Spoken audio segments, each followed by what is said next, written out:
Welcome to the Banker Lamp. Please enjoy the video. You start by ensuring basic prerequisites are met. Update iOS and backup if needed. Next, toggle airplane mode for about 10 seconds to reset the radio hardware. This often clears transient faults.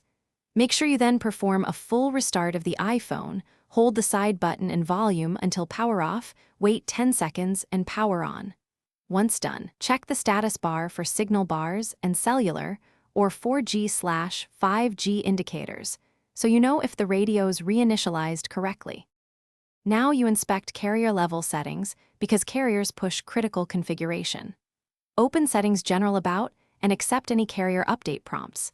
That patches APN and network identifiers. If issues persist, reset network settings to remove corrupt profiles.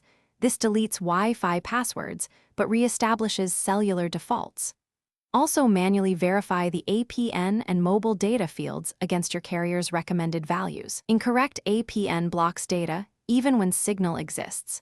Make sure data roaming and voice plus data preferences match your plan. Finish with SIM and provisioning checks.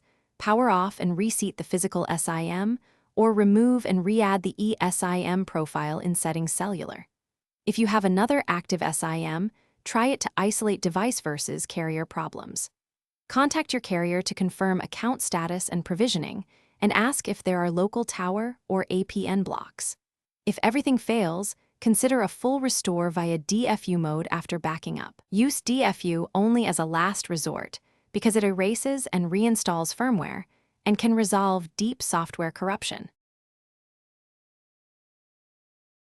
Thanks for watching. If this was helpful, leave a like and consider subscribing. See you next time.